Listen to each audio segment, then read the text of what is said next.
Good morning, students. Myself, Dr. Eustace Russell, working as assistant professor in the Department of Mechatronics Engineering at Sri Muthukumaran Institute of Technology. So far, we are discussing the subject called Engineering Mechanics, subject code of ME25C02 under the regulation of 2025, which is coming for the second semester for first year students. In the last session of our video, we have completed the unit called Moment of Inertia.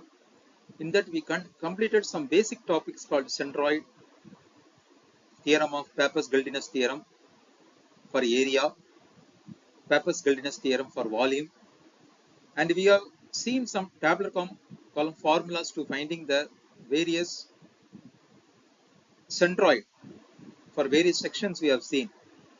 And based on that, we have solved one basic problem also, one type of C channel we took, and we found the gravity, that is center of gravity, that is x bar and y bar we have completed.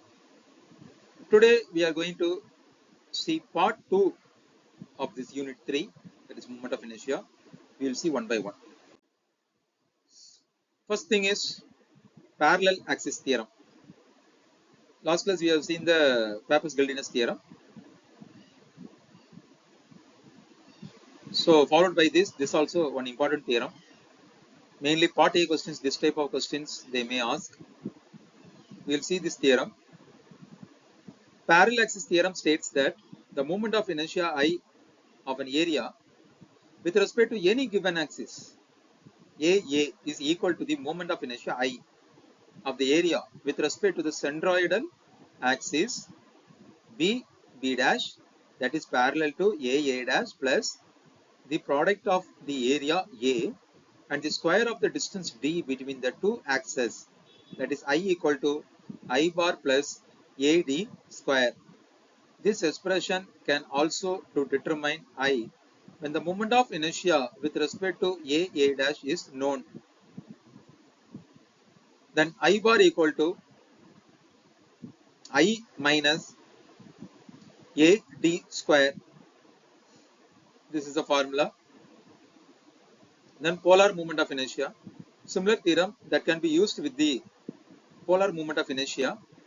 The polar moment of inertia Jo of an area about O and the polar moment of inertia Jc of the area about its centroid are related to the distance d between the points C and O by the relationship. That is nothing but Jo equal to Jc bar plus AD square, just like this. It is just like a parallel axis theorem. Instead of I, we have to put Jo, I bar, that is Jc bar, AD square plus AD square. Parallel axis theorem is used very effectively to compute the moment of inertia of a composite area with respect to the given axis. Then parallel axis theorem for the products of inertia. Product of inertia of an area A is defined as Ixy is equal to integral of xy dA.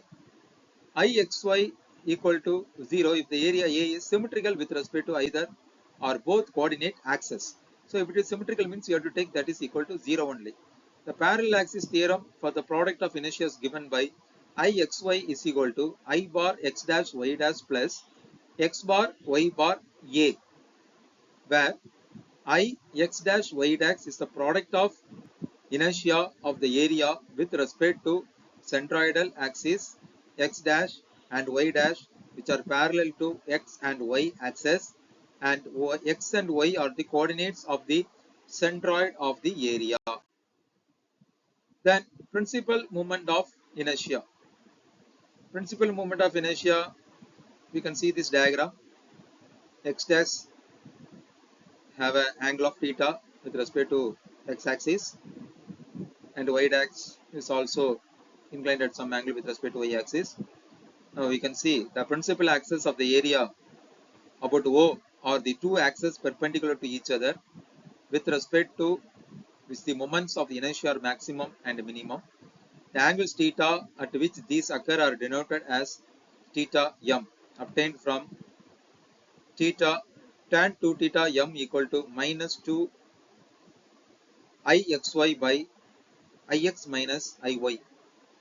The corresponding maximum and minimum values of I are called principal moments of inertia of the area about O. They are given by I max minimum equal to Ix plus Iy by 2 plus or minus root of Ix minus Iy by 2 the whole square plus Ixy whole square. This will coming under square root. Then moments of inertia of mass. Moments of inertia of mass with respect to the coordinate axis are, we can see this, Ix is equal to integral of, so before that we have to see this, moment of inertia of mass are encoded in dynamics. They involve the rotation of the rigid body about an axis. So whenever the rotation of the rigid body consider, we have to look on to moment of inertia.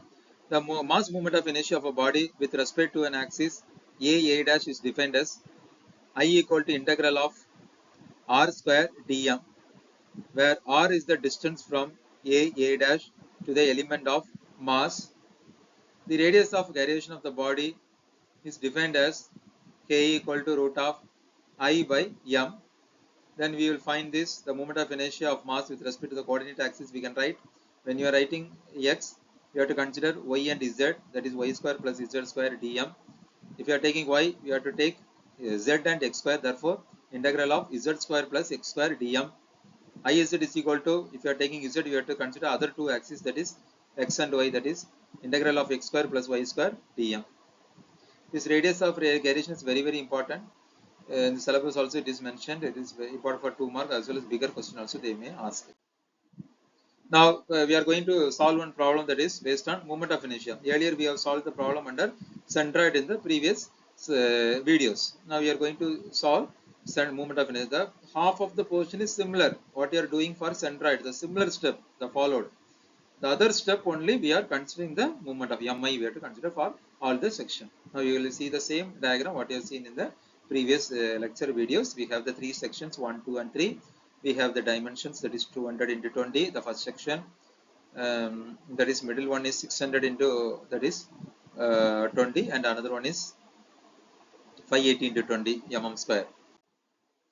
Now we will see the calculation part of this one. The first part we can see A1 equal to 200 into 20, that is 4000 mm square, x1 equal to 110 mm, y1 equal to 580 plus 10, that is 590. Already we have seen how to find out the centroid, we know that. Then followed by A3 diagram. A3 diagram, the right hand side, the topmost portion we are having the sketch. Based on that we are finding the area, that is 600 into 20, the total width is 600. The height is 20, therefore the center of gravity will become 10. Then applying xc, yc values, xc is nothing but a1 x1 plus a2 x2 plus a3 x3 divided by a1 plus a2 plus a3, we will get 152.6 millimeters. The same thing we are applying again. Yc is equal to a1 y1 plus a2 y2 plus a3 y3 upon a1 plus a2 plus a3, we will get 214.71 millimeters. Now again the continuation of this problem. What you are going to see means the moment of inertia for the first section we are going to consider that. First section we are having the image in the lowermost side. We have the image. Kindly look on to that. What is the width of that one? We can see that is 20 into, that is 560. Already we got the depth of that one. 560 is the total. The 560 cube, the depth of that one. Then divided by 12, we have to apply the formula. You will get a lengthy value 29269.3333 mm power 4. Unit of moment of inertia is mm power 4. Then applying the parallel axis theorem, you will get Ixx is equal to Ix1 bar plus x1 bar plus a yc square. Then applying that value in the tabular column, applying in these values, you will get the answers. You will get 18397484 into 10 to the power 3. You will get the values. For the second diagram, section 2 also we will see BD cube by 12 equal to 20 into 560 cube by 12, which is equal to 29269.3333 mm power 4.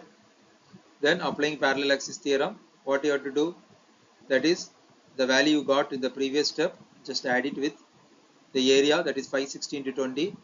What is YC? That is 300 minus 214.71.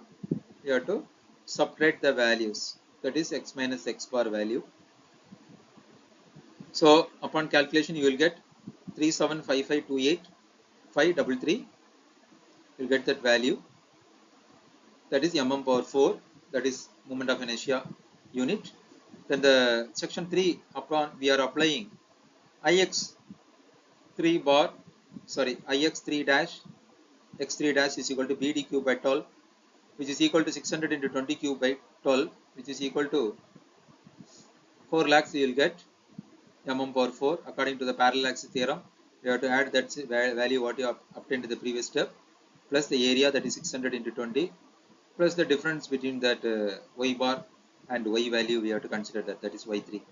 Then you will get that value 503274.209 millimeter power 4. We will get us the final answer. So finally we completed a moment of inertia problem also. Kindly go through these problems. This is the reference which I used for preparing this content. Kindly go through the references. Thank you students for your kind attention. Kindly subscribe the channel. Kindly share this video to your friends. So we will meet in the upcoming videos with the new topics of the same unit, that is moment of inertia. Thank you students.